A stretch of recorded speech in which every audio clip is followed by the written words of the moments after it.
Hello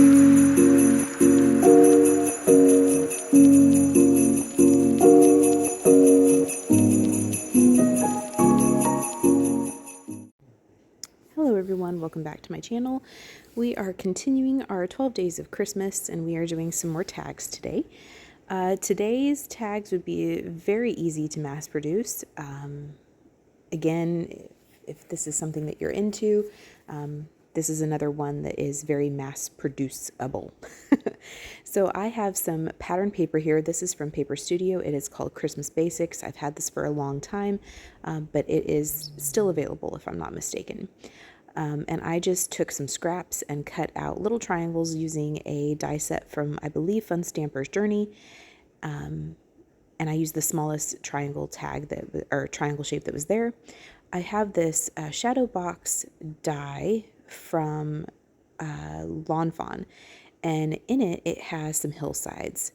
And it's meant to go into a shadow box card, but I'm just going to use this particular shaped hill die and kind of trim it off and use it to create kind of a snowbank for our cards today. Here is the Fun Stamper's Journey die set today, and I used the smallest triangle in there. I have some craft tags and I also have some white tags. And I first am going to place this hill bank on here. And when I apply glue, I'm showing you here that there's a scalloped edge. And if I wanted to, I could have applied kind of my hillside down first and then ran both of them through my die cut machine so that I could have that scalloped shape to the bottom of my hill bank, of my snowbank. But I decided that I would just kind of bump that up about 1/4 of an inch, and using the grid on my work surface here to kind of give it a border and not have to worry about die cutting this out twice or kind of applying my hill bank on crooked. So this is what it's roughly going to look like when it's all said and done.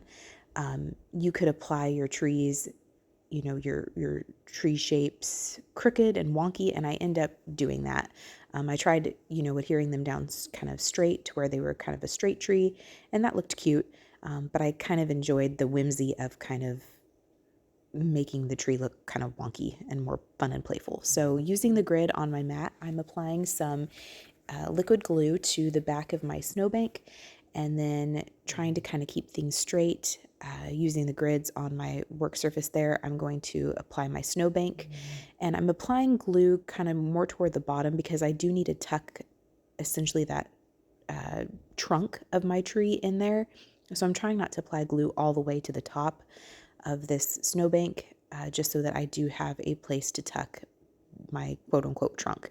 So to create my trunk, all I did was cut, using my scissors, just roughly a 1/4 inch strip of brown cardstock, also from Paper Studio.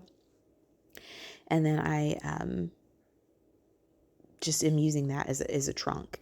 If you have a die that actually has, little trunk shapes in it, you could absolutely use that. But this was just faster, and you really don't see a whole lot of this trunk, so it doesn't need to be perfect. And again, this is handmade, so don't stress about those kind of things. So I, like I said, used scraps of that Christmas Basics pattern paper to create my tree shape. I used 3 triangles to create my trees, but you could use 4, you could use 2, you could use however many you want. You could even vary the numbers that you used on each tag. I just liked how 3 looked, and I chose to kind of do a quote-unquote pattern where the green was at the bottom, you had kind of the whiter background in the middle, and then you had the red at the top. But you could do all of the same color, just a different pattern. You could do, just kind of make it completely random, however you choose to do it. But this is how I chose to do mine. And I am going to go ahead and get kind of those all laid out. I do have one there on the left that is kind of straighter, but I do like the kind of wonky and more whimsical version better. And so I'm going to apply liquid glue behind my trunk, glue that down, and then I'm going to take each of these little tree pieces or layers and apply liquid glue behind those and attach these down. I'm gluing them flat. However, if you wanted to create more interest on your card, you could, or on your tag, excuse me, you could absolutely do some foam tape behind there. You could stack up extra die cuts and glue them down and give them more dimension. But in all honesty, with tags, my kind of philosophy and thought process is that this is going to be attached to a gift and probably more than likely be chucked in the trash.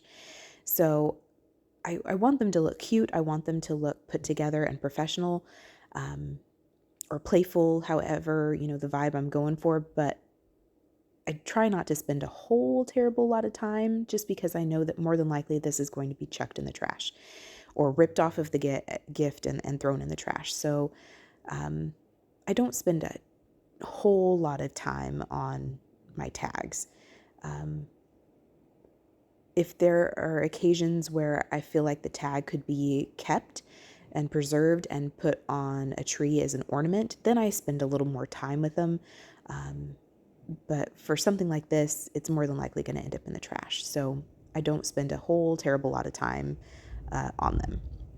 So I did end up trimming off those snowbanks as you saw previously in the video. And now I'm just going to go through and glue all of these tree trunks down flat.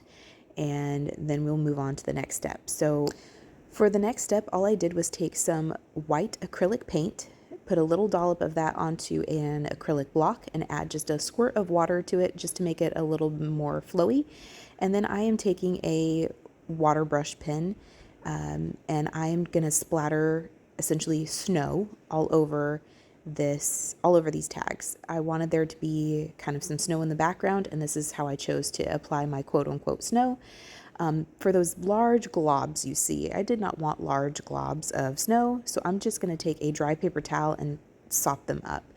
Is it still very visible at this point? Yes, but I'm going to put my sentiment kind of over these, so it does distract from them a little bit.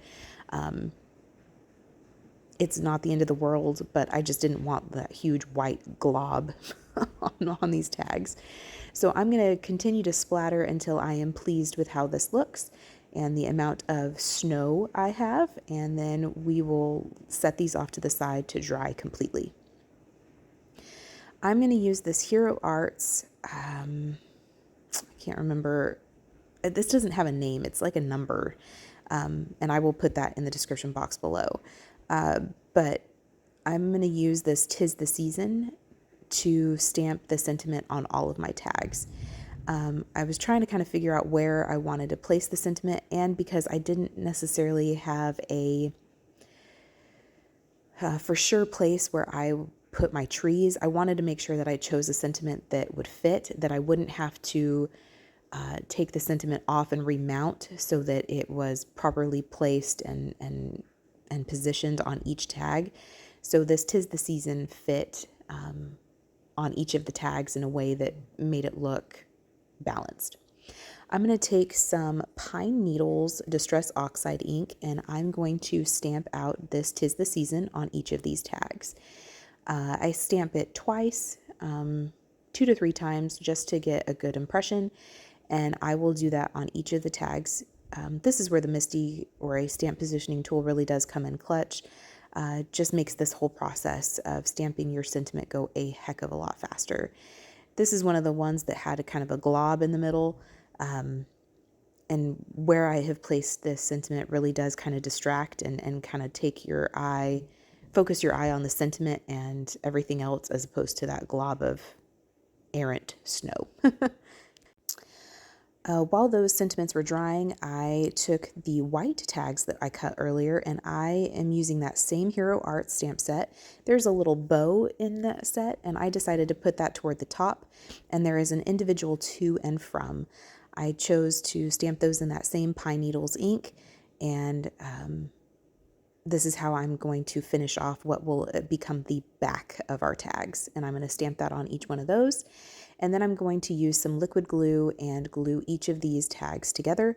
And then we are almost done.